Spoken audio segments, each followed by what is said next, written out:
Good afternoon, everyone, and welcome to the official launch of Broadband Breakfast Live Online. We are here today to discuss digital discrimination, a very important, very controversial, no one wants to talk about type of conversation, but we have three great guests to talk about it. Before I go into a teensy bit more detail about our topic and our panelists, I want to just welcome you, those of you who are here for the first time. You can come back every Wednesday at noon for our free Broadband Breakfast Live Online. We pride ourselves on caring about and focusing on better broadband and better lives. And for us, that means the infrastructure that gets us high capacity internet, but also, what people do with it, how it affects healthcare, how it affects education, how it affects learning, digital inclusion, impacts on our internet performance, net neutrality, even policy or privacy and big tech issues are part of this subject matter.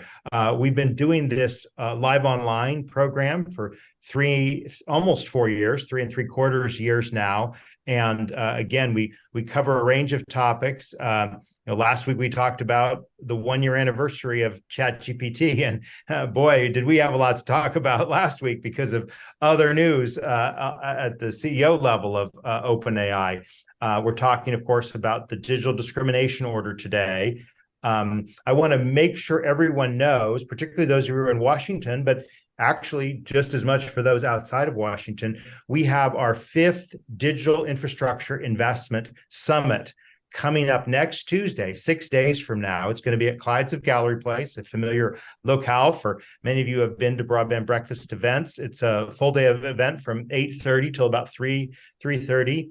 And we're going to cover 4 different sessions related to the Infrastructure Act, wireless and small cells and towers, and vertical real estate, open access, very significant developments on the business front in open access, and also data centers and their role in the middle mile and the inter-exchange, the battle, if you will, to get more internet exchange points. So it's maybe a little more detailed and business focused than a lot of the policy sessions we do here, but certainly we hope you'll be interested in attending. It's $245 to attend. You get a great breakfast and lunch at Clyde's if you want to join us. And if you are not in Washington or not able to make it, you can join the webcast, the live web stream for $35. All of that is available on the broadbandbreakfast.com/DII for digital infrastructure investment. I'll put the link in the chat on Zoom here just now. So and finally, whether you're in person or you register online, you'll also get access to the high resolution videos of all the programs. And we have a special keynote by the CEO of Coup Systems, who brings a wealth of knowledge, not just in what Coup Systems is doing for open access networks, but about the Swedish experience with open access. So again, hope that many of you will be interested in that topic. It's quite possible that this topic of digital discrimination will come up in the context of digital infrastructure investment. Next Wednesday, the 6th, we're going to be talking about space wars, what to expect from satellite broadband. The week after, 2 weeks from today, we're going to talk about the Affordable Connectivity Fund at year's end. And stand by in the coming weeks. Early December, we're going to lay out our whole programming for the year 2024, which of course is just around the corner. Before, once again, I turn to our panelists, I want to give a shout out to the sponsors of Broadband Breakfast that enable us to do this free programming every Wednesday. Again, Broadband Breakfast Live Online free. Hope you'll also register and pay to attend the digital infrastructure investment next Tuesday. But the sponsors of Broadband Breakfast include Utopia Fiber, Broadband.money, Comcast, DCS Technologies, Nokia, Broadband Toolkit, Google Fiber, Broadband Now, Michael Baker International, and Positron Access. Thank you to our sponsors for your support. Well, now let me go ahead and open up our view to all of the panelists. You've been able to see them if you've been on Zoom and heard a little bit of our pre-session banter. And for those who are watching on LinkedIn or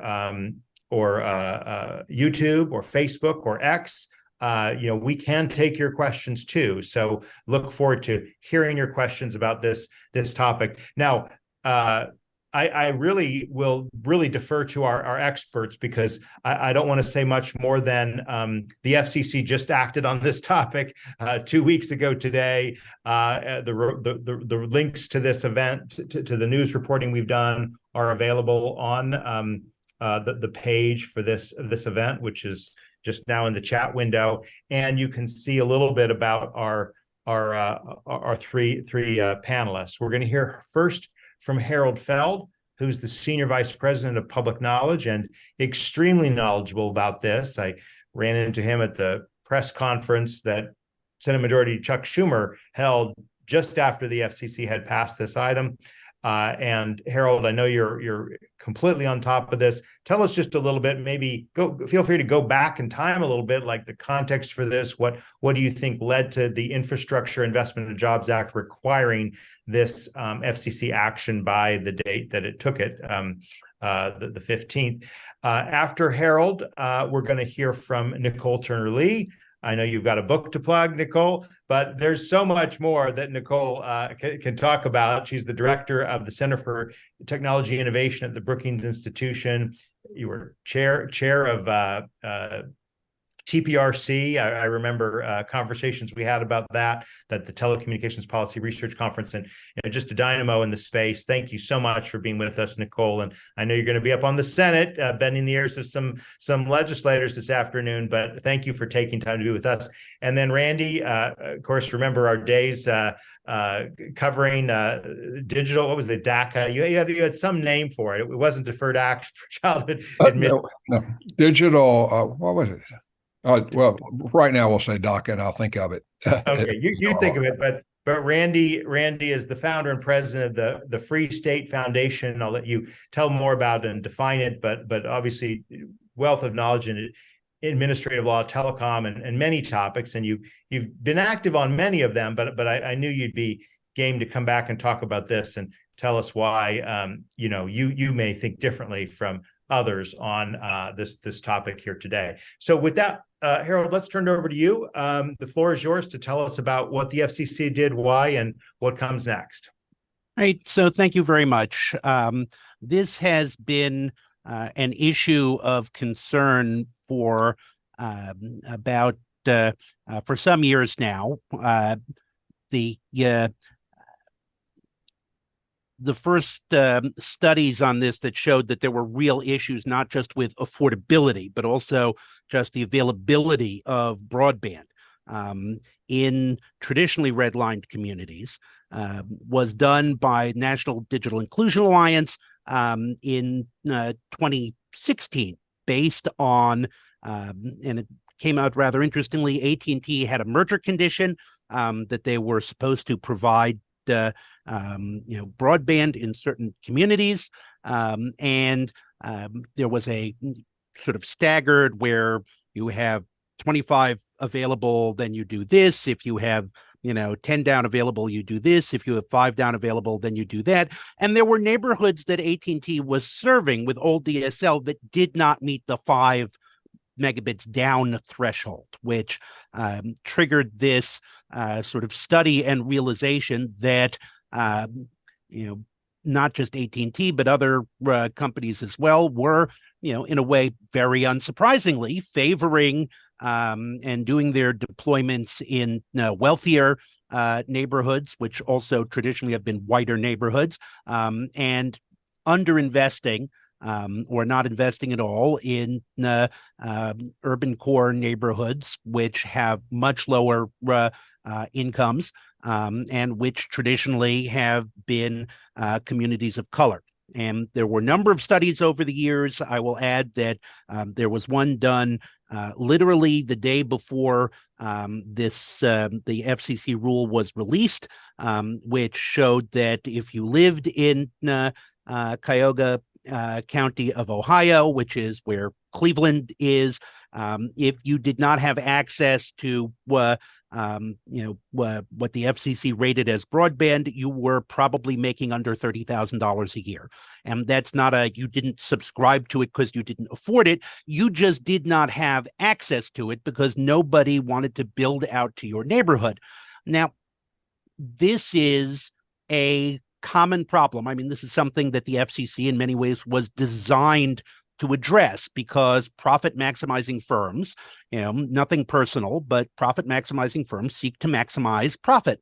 That means they want to avoid deployments that cost the same as they would to wealthier potential subscribers, both because they expect to make less on the rate of return of that specific neighborhood, but also because Wall Street investors look at things like average rate per unit, or ARPU, and if you have a whole lot of poor customers, that brings down your average. So one thing, to another, you would probably prefer not to serve these communities. And that was, in fact, what was happening, as you would expect, where there is no requirement to do so. So the major champion of this in the House was Yvette Clarke. She deserves a huge shout out for pushing this. And as part of the negotiations around the Infrastructure Act, they did a number of things. One was to invest a lot of money, to invest in rural. And I'm sorry, but this is just so fascinating that my cat can't resist participating here. But they also, as part of this deal, took important steps to make sure that we would eliminate this kind of traditional redlining, or at least try to address it. So what did the FCC do? The FCC was required by statute to, within 2 years of passage of the act, so November 15th, they got it exactly right on the deadline, to prevent digital discrimination, and to facilitate equal access by all to broadband, by which they meant that everybody in the same service area, which was not defined, would be able to subscribe to the same quality of service, the same speeds at the same rates. So the FCC, in creating these rules, set several criteria that would be actionable. One, of course, is if you are deliberately discriminating against an individual. I would like to pretend that we live in a world where, and nowhere in the United States would somebody say to somebody who is Jewish or somebody who is a Muslim or, whatever, I don't want to serve you because I don't like your kind. I wish we lived in that world. And if we were only dealing with the big corporations like Comcast and AT&T, we wouldn't be living in that world. But the fact is that there are many millions of Americans who are served by small ISPs, good for them, where that sort of thing can happen, and we ought to make that against the law. So that was kind of the easy part. The other is the more traditional, as I was talking about, problem of cherry picking, where companies don't want to serve these poorer neighborhoods. There, what the FCC did was to first adopt a number of important metrics that have to be comparable. So it's not just, can you get the same speed in throughout the service area? It's also, can you get the same quality of service? Are you getting the same price? And generally, because one of the things that showed up in this was that you saw people paying for 5 or 10 down what other folks were paying for 100 down. And are you being treated the same? Does it take much longer for you to get a service ticket answered? Does your internet take much longer to come back up after a hurricane or something like that? So that was prong one. The other important thing they did was to say how they're going to investigate this, which is they will look not just at a specific, smoking gun to find the violation, but will rely on what we call disparate impact analysis. They will look and see, well, taking all of these facts together, does it appear that there is a policy in place of bypassing these particular neighborhoods? that was what's clear that the FCC did. They created a informal complaint process, but did not create a formal complaint process. So all of the enforcement will be done by the FCC at the discretion of the FCC. And last, they also approved a set of recommendations to states and local governments, on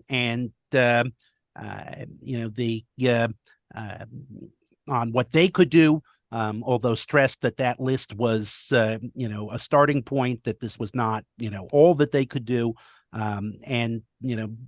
That's pretty much what, and the FCC also issued a further notice of proposed rulemaking to get at questions of annual reports and other sort of transparency measures. So I've talked a lot here. Let me just say what I usually say about this, which is, number one, nobody should expect that this is going to change anything the day after it's published 60 days after it's published in the Federal Register and it goes into effect. Any serious kind of enforcement action will obviously take some time to investigate and some time for the FCC to decide what it wants to do. That does not mean the FCC is not actively caring about this. It's just, that these things take time. The other important thing is that I do not expect that this will be about micromanaging ISPs or about resolving individual complaints, unless you have very, obvious sorts of very clear violations, but will be much more about constraining what we might think of as the worst kinds of inequalities. So this situation where you have an ISP offering fiber in the suburbs and 25-year-old DSL in the urban core, I think that is the sort of situation that will be addressed. If it's taking, that you start your rollout of upgrades where you expect to make the most money, that you are not offering everybody the same kind of sales, I don't expect the FCC to be going after that. But as I say, I do expect that the kind of worst and most visible disparities will be addressed, and that companies will now actually start to include these neighborhoods in their upgrade plans. So that's what I hope the effect is. I yield back any remainder of my time. Okay. All right. Wonderful. Nicole, let's turn it right over to you. What are your perspectives on this? So I think, first and foremost, great to see everybody. And for those of you in the audience, happy to see you as well. Shameless plug, I do have a book coming out. It's on the U.S. digital divide. It's called Digitally Invisible: How the Internet is Creating the New Underclass. And it'll be available next February for purchase. So hopefully, Drew, you'll have me back to talk about that. Yeah, absolutely. And in that book, I do have a chapter on digital redlining, digital discrimination, both or neither. And one of the reasons that I bring that up, based on Harold's very thoughtful and comprehensive analysis of this order, is that first and foremost, we actually applaud the FCC for taking some action to address what has been historically seen and perceived as discrimination or digital redlining, in particular. In that Cleveland case, I don't think we even had the acumen and knowledge of what discrimination looked like until today, to tell you the truth. So I applaud the FCC for actually taking that on and having it as part of a goal of the trillions of dollars that are actually going to be deployed as part of the infrastructure bill. So from a policy perspective, it at least provides some teeth into ensuring that these monies are not going to go to places where people who need it the most will be missed. With that being said, I do find that this is an interesting step for the FCC, because discrimination, if you take it out of digital redlining arguments of the past, is really hard to prove. And I say that as a person who personally has experienced racial discrimination, but more so, most discrimination laws are actually based on the burden of proof of the individual to sort of assess that they were dissimilarly treated. With that being the case, a couple of things, as a researcher that I've actually thought about with this ruling, as well as in the book, is where do we disentangle what the FCC is trying to uncover with digital discrimination from historic discrimination? And Harold sort of mentioned it, but I want to go into it in a little bit more detail. When we look at where people live in the United States and we think about the unequal opportunities that people have that pretty much came out of the Civil Rights Act and were dictated by that. A lot of that has to do with federal and state policies that created things like housing segregation, banking segregation, et cetera. And it's no secret, as we throw around the use of the term the New Deal, that when we go back and even look at that program, that is probably the beginning of what we saw entrenched housing discrimination here in this country. We have communities that are spliced up for particular reasons because we as a country have made policy decisions that have lent themselves to those communities. So when I start to think about this overlay of looking at other inequalities, economic inequalities, social inequalities, healthcare inequalities, digital inequalities, to me, it really is an important step for us to really understand the source of discrimination and to think about, really how we disentangle what we have seen with broadband over the years and how that's actually been very much tethered to the type of discrimination we see in our society. I don't think anybody can look at this order and not put both of those things together. And what worries me a little bit is that we are placing a lot of attention on ISPs and not necessarily, particularly for the BEAD, the states and localities who are going to make the determinations of where they put this funding. Follow me. If some of those states and localities have actually persisted some of those discriminatory actions when it comes to housing isolation, who's to say that we're not going to see some of those states and localities decide where they are going to vest those broadband assets? If it were me, I would have actually started this conversation in the interrogation of the state digital equity plans that are now posted to ensure that we are covering everybody as planned in the BEAD. So one of the things that I just would like to bring up, as part of my comments is, one, we can't untether this from discrimination. And we have to also think about the burden that is going to be placed on individuals to prove this and the type of success we've had over the years and not being able to do that in other areas, employment, housing, healthcare. And so that is a very audacious goal of the FCC to take. And what I saw in the order, which I thought was interesting, and I'm curious to see how the FCC is going to exercise this. How do you actually look at disparate impact analysis when you actually have these other variables in there, like pricing, where people live, that are, again, sort of influenced by these historical trends and systemic inequalities? More importantly, in a country where we essentially gave the green light for companies to build what they want, I also sometimes wonder the extent to which, in our effort to correct and course correct equity, what that means in the long run with regards to, how innovation and investment looks, but more importantly, how the FCC, in the absence of a full map, how the BEAD, in the absence of covering all technologies, just some of these fragmented flaws that actually will go into building a comprehensive case of discrimination. It's not that I'm saying it doesn't happen, but I think it's hard to prove. And so I'm really curious what that's going to look like going forward. Digital redlining, to Harold's point, was something that we could get our hands around. And it was something that when you went deeper into the weeds, you could ascertain that the same people that weren't served in Cleveland were the same people that aren't served in many other parts and urban areas of this country. But more importantly, it raised awareness, whether it was AT&T or Google Fiber, about some of those business practices. And those allowed us to change and have a better sense of some of the impediments that got in the way. Here, we're actually putting penalties and enforcement to those things. And again, I'm not sure if we have the infrastructure available and ready to actually litigate some of those concerns. The other thing I would say, too, as a person in my book who went around the country and talked to people about their broadband access, whether they were in rural America, rural white America, Black America, wherever the case may be, everybody in this country in some way or form is unsatisfied with their broadband access. If you live in rural America, you don't have enough. If you live in urban America, your phone or there are other issues that actually affect you. The thing that I found when I was actually going through my tour was that people didn't know what they didn't have, right? Whether they were white rural American that lived on a farm, or they were Black American or somebody Black in rural America who relied upon their wireless device. To me, in building the infrastructure of the complaint center and to make it more effective, it really is incumbent upon the FCC to start to ask what I think are some baseline measurement questions and assess that against whether or not they have the right data in place where they can actually build a record where there might be possible discrimination. I see an instance as I walked around the streets of America where people said to me, can you call that company and tell them about my broadband? I see a lot of that potentially going on. And I still, again, as a researcher, I'm trying to figure out, based on this historic effort that we have, how do we do it in a way where the FCC doesn't face a lot of scrutiny? And at the same time, we have some reasonableness when it comes to legitimate consumer concerns and business concerns.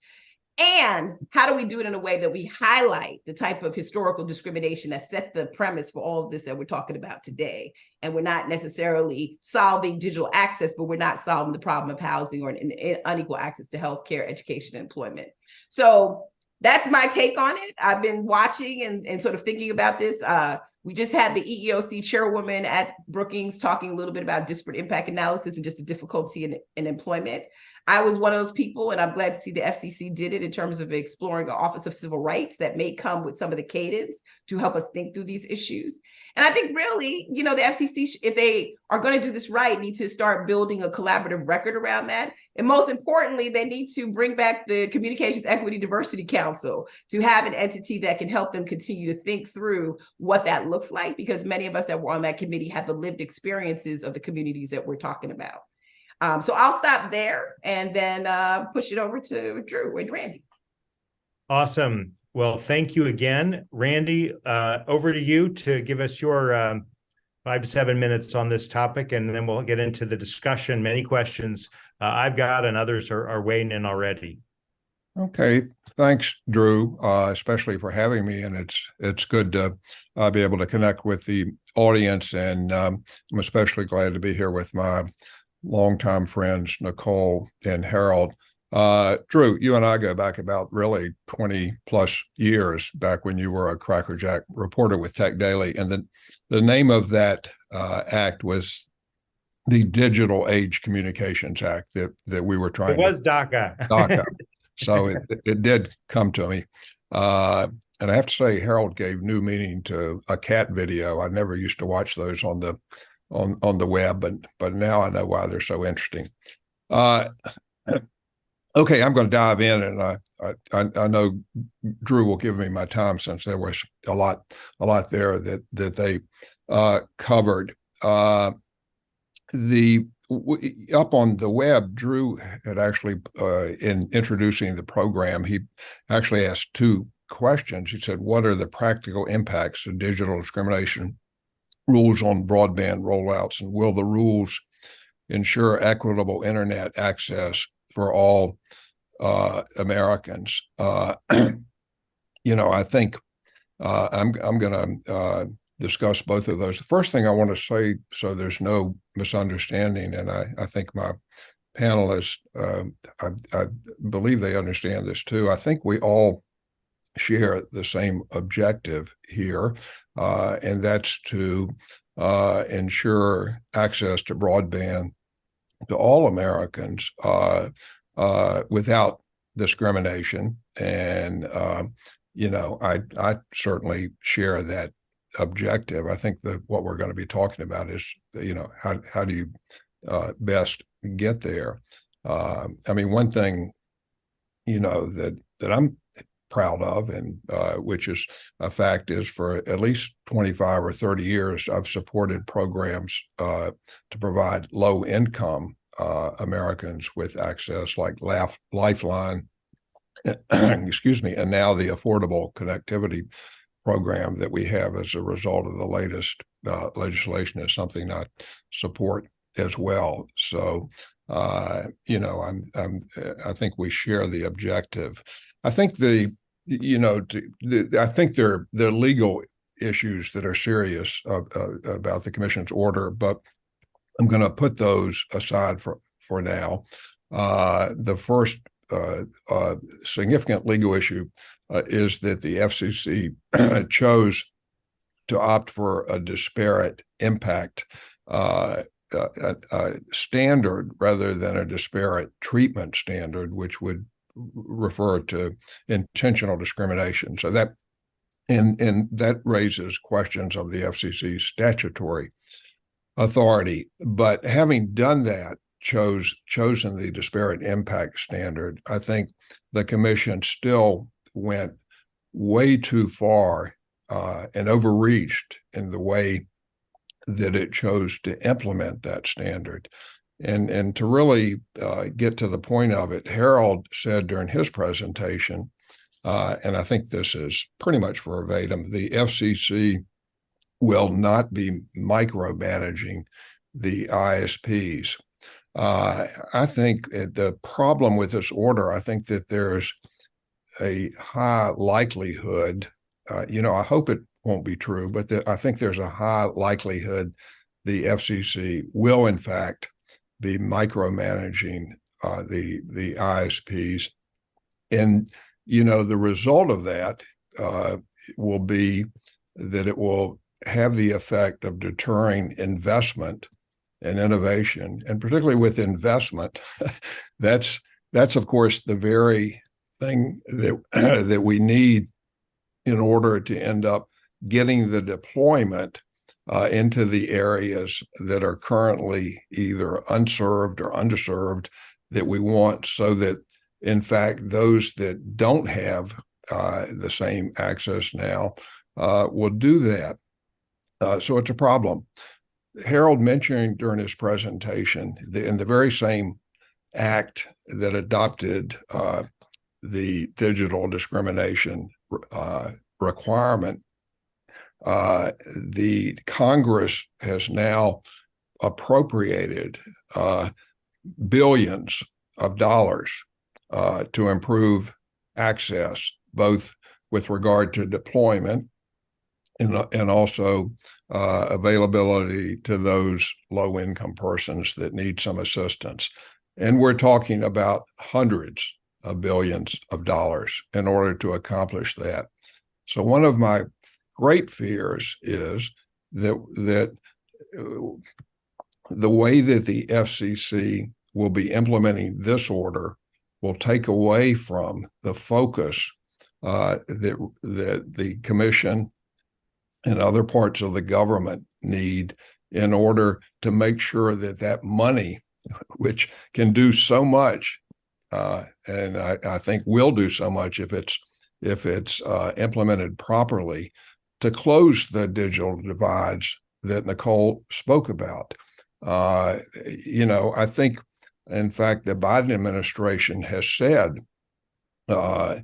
recently that they believe that those divides are already being closed. And when this money is actually spent, it's not going to be overnight, but when this money is spent, there shouldn't be any remaining digital divides. I mean, that's the position that they've taken. Now, I just want to give you, and this is really key to understanding the problem with the order. Harold said he didn't think there would be micromanagement, but what the Commission said that it's going to examine in determining whether there's disparate impact, and the things that it's going to look at are virtually all elements of the operation of an ISP business, including network infrastructure deployment, network reliability, network upgrades, network maintenance, CPI equipment provided, installation, speeds, capacities, data caps, throttling, pricing, promotional rates, imposition of late fees, opportunities for equipment rental, installation time, contract renewal terms, service termination terms, mandatory arbitration clauses, credit checks, marketing, contract renewal. There are actually more, but you get the picture that it's virtually all of the operations. And then they said on top of that, there's certain intangibles that we can't imagine now, but they may also be considered as well. They referred to the long tail of intangible variables that also might be examined. In addition to the ISP operations, they said they're going to look at operations of any other business that might have impacted potentially deployment. Those would include banks, construction firms, marketing agencies, and so forth. And then they said others that are not named. And I think an important point, and Harold and I actually exchanged ex partes on this, or we both filed.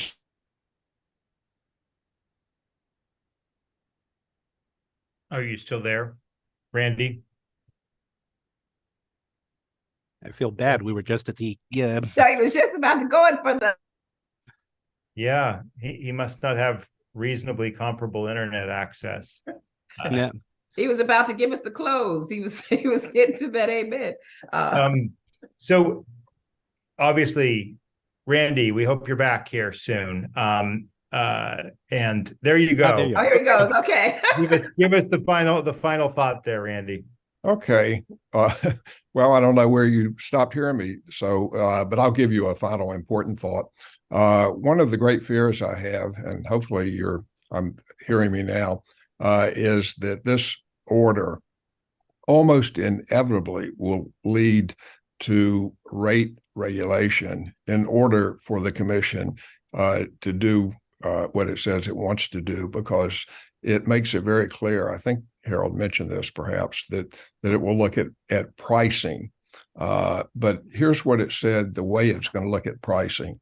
And, listen carefully to this point. The commission said that factors for analyzing economic feasibility, that's a defense, of course, to. Well, again, Randy, we lost you here. Let's hope he gets back, which he, of course, might well. Okay, Randy, if you can come back and hear us, I wanted to make sure that we lay out some of the issues we want to talk about in the question and answer. And there's at least three that I can think of. And we've got a lot of questions here from the audience, so we want to get those in too. But big picture, and we'll give you a chance, Randy, to kind of come in again and make some final thoughts here. But one question I want to get at is this issue of the discrimination, this order, how does it compare to Section 706 of the Telecom Act's requirement of comparable service? And I don't have the exact words in front of me, but I'm wondering, that's such an important thing for like rural internet. And this is obviously talked about in the it tends to be talked about in the urban context. And I think, paint out the picture of fiber in the suburbs and crappy DSL in the cities. That's kind of like the perfect metaphor. But so like, how does this issue intersect with the reasonably comparable or whatever the standard is? And secondly, well, let's just take that. Go ahead. Well, let me just start. 706 doesn't have the comparable standard. It's Section 254, the Universal Service Statute, that has the comparable standard, which emphasizes a point that I keep making, which is we have always done this for electronic communications. We did this with the telephone. We did this with cable. We did it to some degree with wireless through build-out requirements. And now we've added broadband to the mix as broadband has matured and become, an essential service. Again, we used to be a lot more hardcore. We used to, require tariffing. We used to do franchising that had universal service within the franchise obligations, where again, if you look at what we used to do under 202A, or for the cable, what we did under customer service standards was we did compare all of these things because we recognize that there are lots of ways in which access can be radically unequal. Or effectively non-existent. So, this is not, this isn't so much about 706, which just requires timely deployment of advanced telecommunication services to all Americans, but it roots itself in 706. This is part of, and, we spent kind of the first 30 pages of our initial comments tracing the history of this, including, what Congress intended with Section 706 and what they were worried about. This is, again, I want to stress why income is one of the suspect criteria here, because, we recognize business is business. And I have no doubt that poor neighborhoods that are white also get crappy service. And that's equally bad, because this is something everybody ought to have access to. Let's give Nicole and Randy, we'll give you a chance to. The question on the table is Section 254 and how those requirements are different from these digital discrimination orders. So go ahead. Yeah, I mean, I kind of like err on the side, and part of the argument of my book is that when you said that President Biden said we're going to close the digital divide once and for all, we're not. We've seen this happen over 6 presidential administrations dating back to Reagan and Clinton, where we've not closed the divide because we focused on the wrong things. And I think, Harold, you kind of hit it on the nose. I mean, listen, I don't think anybody out there should be pushing against the word discrimination. I mean, we are already under attack congressionally when it comes to ensuring equal access and opportunity to everybody. I don't think that's what I'm saying. What I'm saying is the FCC does have some authority to actually do comparable service, and more importantly, put the resources in really thinking about what universal service looks like in this country. I feel adding these additional buckets becomes really terse. And as it's already been laid out, there are these arguments that are once again recurring that are not going to help people who are low income, people who are Black, people who are elderly, people who are LGBTQ, if we find ourselves in spaces where we're mitigating and litigating versus really getting people the service that they need. And so it is my opinion that we keep focusing on issues outside of what does true universal service and access look like, and how do we actually stand up some of the regulatory authority that the FCC has now to ensure that there's comparable service. One of the things that I actually thought we were actually going to do with this, in all honesty, was to do a policy statement, but we can come back to that because I think at the end of the day, let's come back to that. Yeah. Hey, Drew, maybe I can get in. I've been going in and out. I've never had that problem before in any Zoom session, so I hope it's not intentional discrimination here. But I've never had. No, this it's cutting problem. your line. No, Yeah, I've never had it. But anyway, but that reminds me, and everyone knows this. The FCC said explicitly, the Biden administration said explicitly, there really hasn't been any intentional discrimination. So we're talking about here, of course, anything unintentional. I want an important point to understand and emphasize is what Harold said at the beginning, that these firms are profit maximizing firms, and of course they'll attempt to maximize their profits.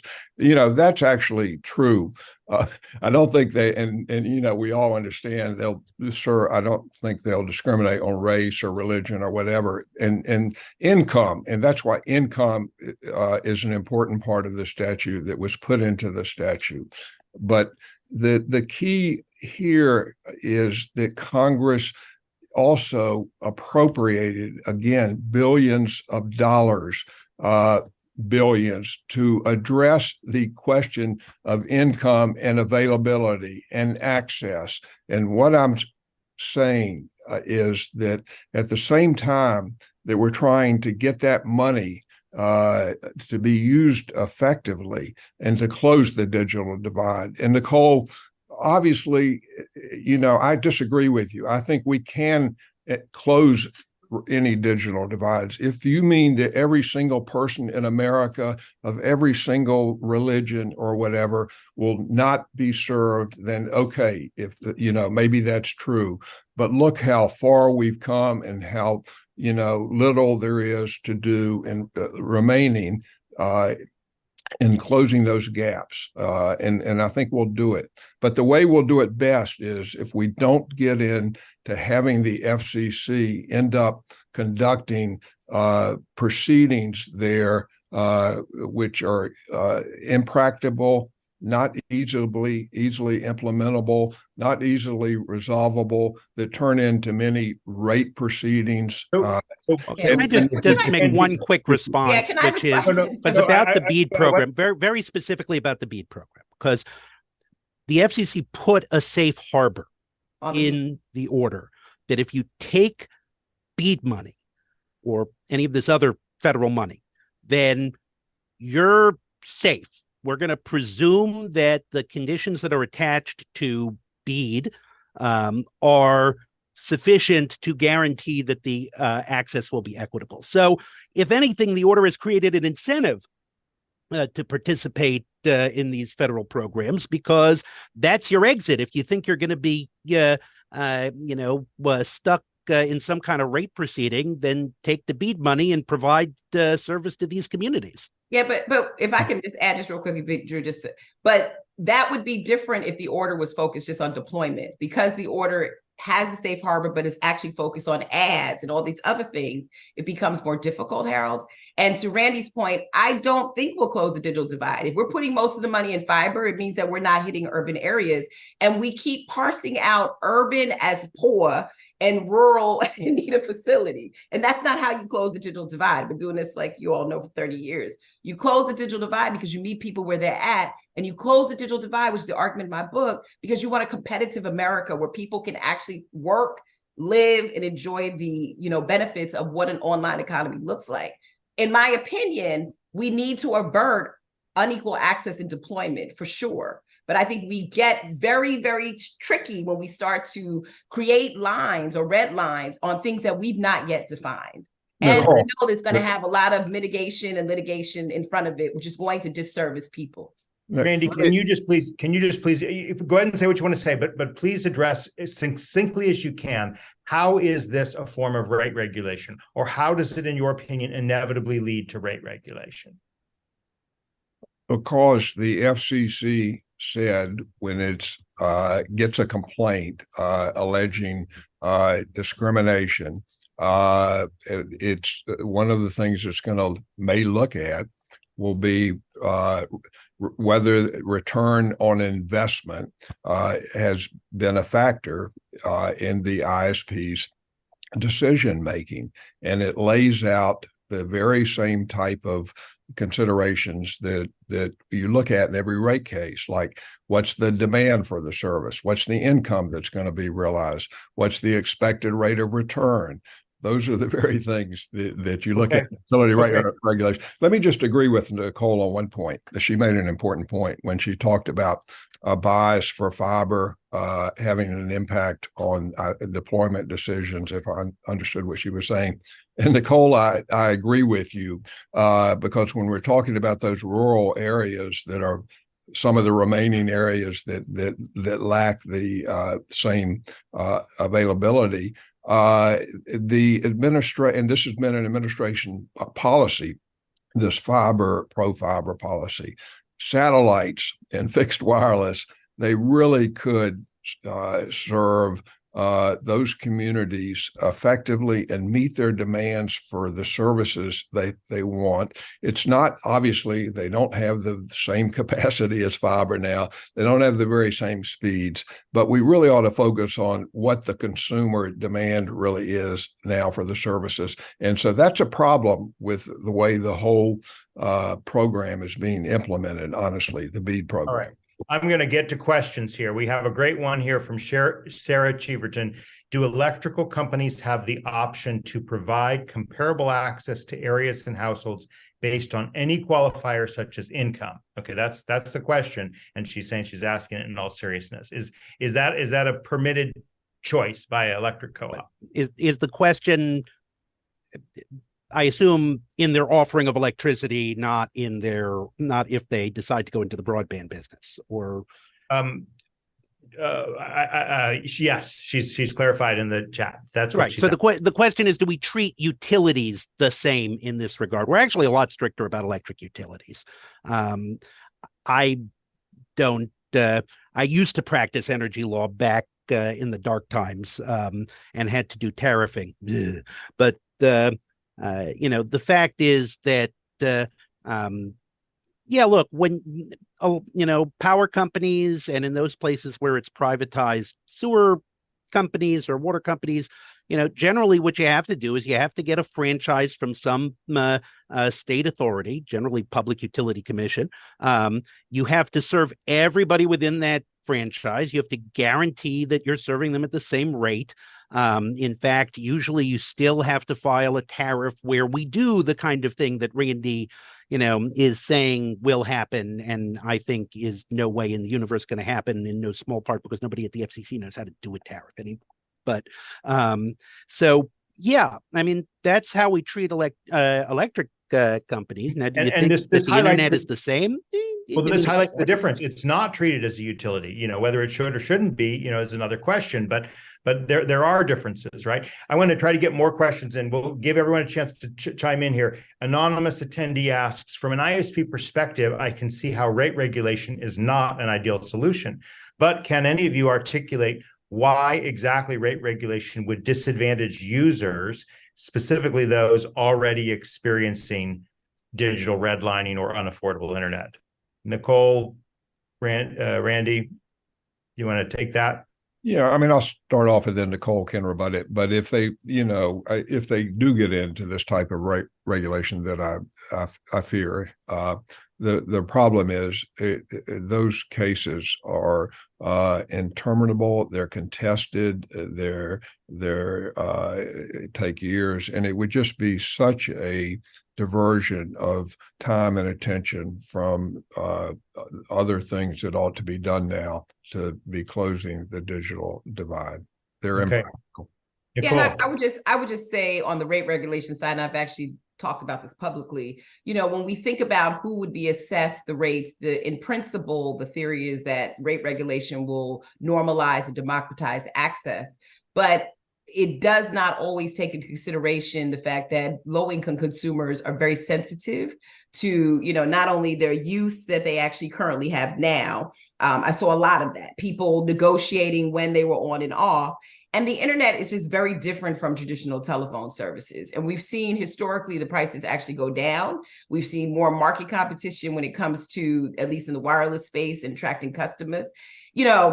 I actually don't think we should do rate regulation. I've always said that we should do zero rating services when it comes to being able to bring public service applications to people so they don't have to think about, how they spend their time and where they spend their time. I just think that the rate regulation has been an argument that we've had for many, many decades, and the internet continues to grow, get cheaper, and to bring that back on something that is not as static and transactional as the internet would be a waste of time. Okay, Derek, I just got to add one thing here real quickly. Anything the FCC does other than give out money is alleged to be rate regulation. Anything the FCC does other than give out money is alleged to deter deployment and investment. At some point, you gotta ask, really? We can't do anything other than give out money and preempt localities? That's kind of an odd, eventually, you got to ask yourself, is that really true? Well, especially since we still have a digital divide. We've had 25 years of this light touch, and, we ain't solved the problem. Well, we're certainly getting to bigger picture questions. Derek Barr has another slice on it. He says he works for a nonprofit cooperative in rural West Virginia, where almost everyone is in need of faster internet. And he's concerned that the FCC will use this to micromanage all aspects of ISPs. And in particular, Derek asks, how can we avoid disparate impact when we are simply too small and can't afford to build everywhere that needs it? Okay. Yeah, I would actually add on that. That was part of my concern around it when it first came out. Again, going back to my earlier comment about the systemic inequalities that we have seen that have been under the measurement of disparate impact or disparate treatment, they have been long settled cases where we have a collective view into the type of racial discrimination, economic discrimination, sexual orientation discrimination that has happened. One of the things that we have to be, alerted to is that we have to build a record on this. And until that record is actually built in terms of unintentional discrimination, to this person's point, we have to be careful about who we penalize if they don't go fast enough. I actually, when I was thinking about the order, I was thinking about, again, some of the smaller ISPs that I had visited that are in a race just to catch up. So what does that mean if they are trying to serve parts of Louisiana that are very poor? Some areas would actually pour water and utility. What is that going to look like? And what determinations will then be made about whether or not they choose to serve those areas? So again, I think the FCC gave some safe harbor, like Harold said. They've also put in a lot of conversation on reasonable expectations and looking at on a case-by-case basis. But I do think that there could have been I know Biden pushed them towards a 2-year deadline. And the FCC did a lot of work, including the CEDC. But I think that there probably was some room to gather additional material around this so that we can go into this with a little bit more confidence than what we're seeing. And it's unfortunate, again, for people like me, because the people that will not be served will be the people that we're talking about. I'm going to push back here. Can I just answer this question? Yeah. Because I'll be brief, because I'm going to push back. And as I say, I've heard this a lot. There's never, this goes into, again, there's never enough information. It's never the right time to regulate. There's always, something else you could do first. And, there is a certain extent to which, as I say, these arguments begin to wear thin.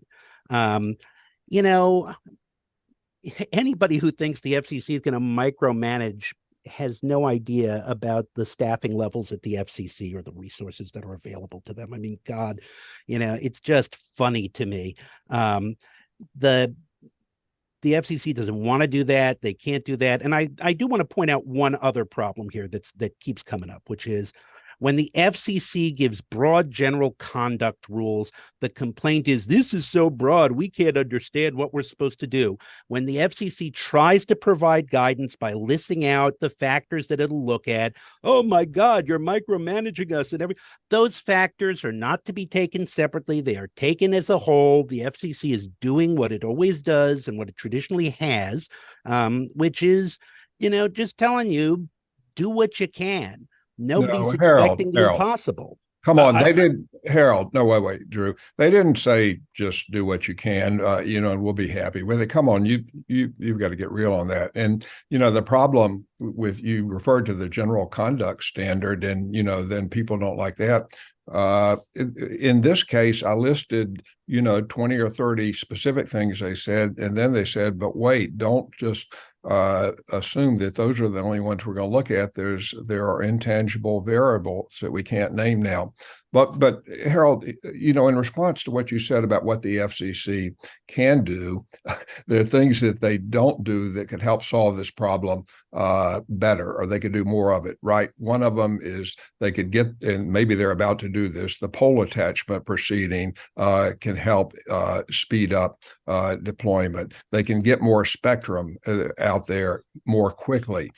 That's an important thing to do. You've been very active on that front. I don't think you're totally satisfied with the way what they've done on spectrum. Those are things they can do. You and I'm sure, would agree on a lot of those things. Congress told them to do more of those. The time has flown by, and I have promised we would end at 1. So I am going to spend 3 minutes tops on this one last question of legality and maybe enforceability. But I want to give each of you, let's go in the same order we started. Is this going to be challenged, and will the challenge be successful?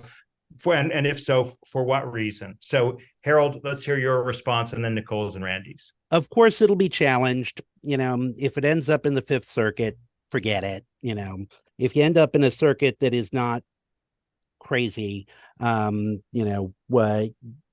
it's an interesting question. We'll see. I think that the FCC would have been stronger if they had leaned more into their traditional,